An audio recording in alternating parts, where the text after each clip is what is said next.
So my boy Zenitsu was sleeping on the job, and this is the first time that I can remember watching anime where one of your main characters sleeping on the job got the job done and was actually a badass, and then when they woke up was right back to being a coward. I really understand why so many people love this character. I mean, I loved him last week. I thought his personality was very fun. I could see why people could get annoyed with him, but I thought he was an insanely entertaining character, and seeing how he was just combat ready in such a unique way, it really sells him as being one of the best boys of Demon Slayer. Just such a fun concept. Like, clearly he was going to be good in combat. I mean, I don't think anyone's gonna see this as a surprise in terms of him being combat ready. There's no way he would have survived the trial unless he had some sort of skill. It was just a matter of how does that skill come into play? Is it a tick? Does he have to reach a certain point like Mob Psycho 100 style? Does he just, when it really counts, when he truly feels like he's the one who has to do it, can he just switch willingly? And to just see how he was just getting progressively more and more freaked out over the course of this episode, which once again,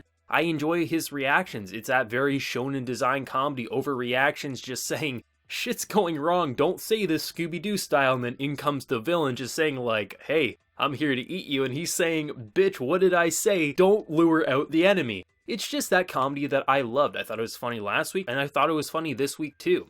I think they actually blended his more serious as well as his comedic a lot better in this episode, as like I mentioned last week was his intro, kind of finding the balance of how to make him ridiculous and absurd, but also not so overboard that it kind of makes you exhausted watching him. I thought they found in this episode. It was a very nice balance, and when he eventually just passes out to sleep, I was like, obviously this is going to be his tick, but I wasn't sure how far they were going to push it, and to just see how he rose up to the occasion and just use lightning abilities that were just so fast, literally looking like a bolt of lightning. He was here, and then he was gone, and then the demon was dead. And I love the idea that not only was it so badass and just highlights that he is going to be a force to be reckoned with, it's also hilarious that when he comes back to, he doesn't know what the hell's happened and thinks a little kid somehow has all this immense power. That's hilarious, but it also is a really interesting mechanic. Because not only does he clearly possess insane skills, hell, he might even be better than Tanjiro at this point in time, but he has such an Achilles heel. The fact that he can't rise to the occasion unless he's passed out sleeping,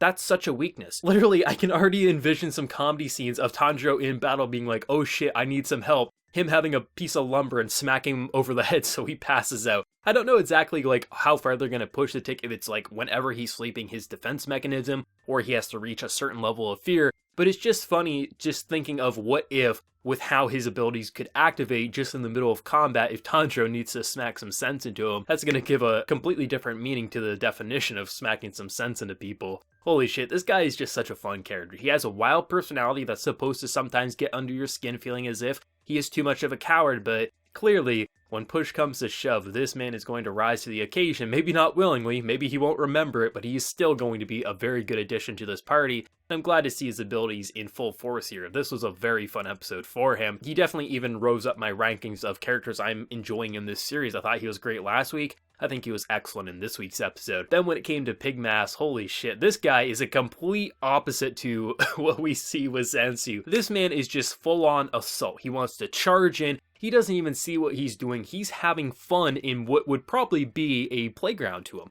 Just bouncing off of walls, the shit's rotating around him. It just feels like he's a wild beast having an absolute fun time, because not only is he able to kill demons and just basically use his swords and clearly have fun slashing and dicing, it's just interesting how you can just see how much fun he's having because the walls keep spinning around. He's on the ceiling, then he's on the wall. Holy shit, I'm in the kitchen now. You can just tell how much fun he's having. I think they did a really solid job at not only selling his personality as being wild and unpredictable. Hell, he doesn't even see, it's a human, but hell, if you got swords, let's fight. He's that type of person who he clearly wants to fight, and that could be both a positive or a negative, especially as seen by he's probably going to be joining Tanjiro's crew just based on the opening. So it's going to be interesting to see how that will affect the party going forward, but also just seeing how good he is in combat. This episode literally highlights just how good these demon hunters are for combat. You have someone who's literally as fast as lightning, granted has the Achilles heel of kind of needing to be knocked out to use it, and then you have a Pigmass guy who is just so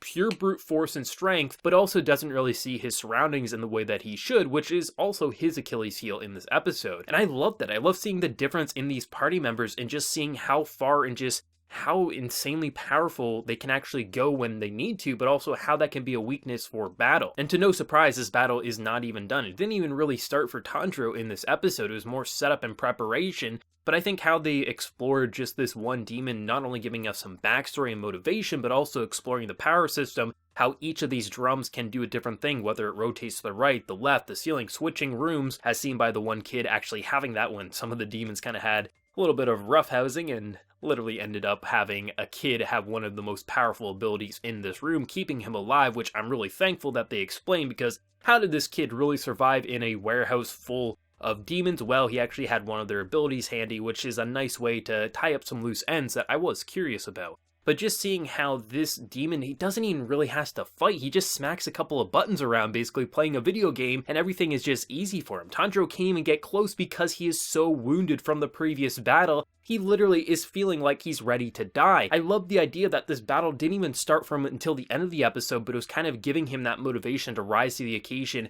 and really become that hero, because his forms are water, and I love the idea that he kind of believes that water has unlimited amount of forms. You put it in a box, it becomes a square piece of water. You put it in a glass, it's gonna have even like a cylinder look. I love the idea that water can expand and there's different techniques, so no matter what his situation is, he has a form and a way to use that form in order to succeed in the battle at hand. I think it's gonna be interesting to see just how his water forms are going to take flight in next week's episode. But for this having actually quite a bit of action, but not all at the same time, I think they found a really interesting way to get us on board with two new characters, showcase their power, showcase their personalities exceptionally well. Incredible character introduction, not only showing the action, but also just how their personalities can both flourish in and out of battle. But then you get all the Tanjiro stuff and really him feeling like he has to keep pushing forward, feeling like the eldest brother. If he was the second in line, he wouldn't have to, but he's the oldest and he has to rise to the occasion. And you can just see the creaks and the cracks, and just it feels like he's in so much pain,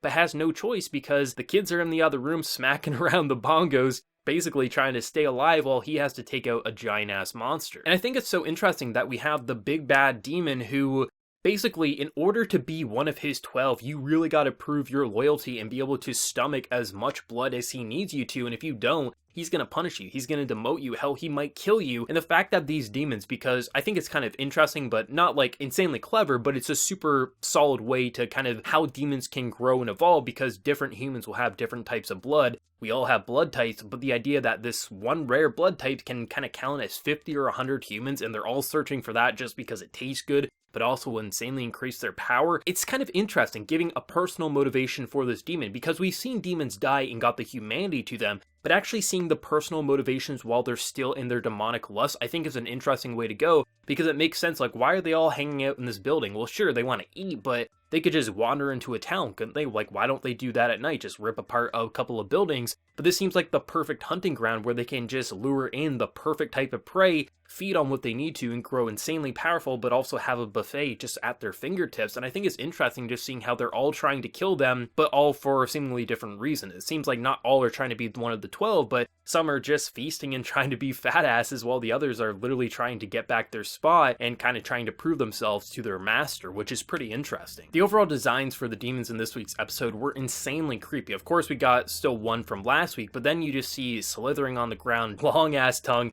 super big bastard. It's just, they really made them disturbing and creepy, and even though at times I was laughing at the absurdity just because it had that Demon Slayer comedy, it still felt insanely creepy. Like, if you were in this situation running for your life and you just see a demon crawling from the floor or just appearing kind of like horror style, and you just see this giant ass beast in front of you, of course, you're probably going to be shitting your pants alongside Zenitsu, and you can't really blame the guy for being just so terrified. I think they really sold the atmosphere in this episode, probably one of the best that I've seen in this series. It really felt like it blended comedy and serious in just a perfect harmony. They've done a really solid job episodes 4 onwards, but this episode, because we do have such a ridiculous personality, it was really interesting seeing how they just so seamlessly blended the funny, the serious, and then just the more mundane settings in this episode. I think they really found an interesting balance, and I'm really happy to see that it only took one episode to find the balance for Zenitsu, not only making him rootable in action, but also making his comedy and outbursts feel a lot more organic and not so forced like some of them in the prior episode near the end of probably like the second half of last week's episode. It got a little repetitive, even though I still enjoyed his personality. This episode, no complaints whatsoever, and even our other pig boy, who definitely going to be one of our best boys for sure, is just, he's a ridiculous personality, but very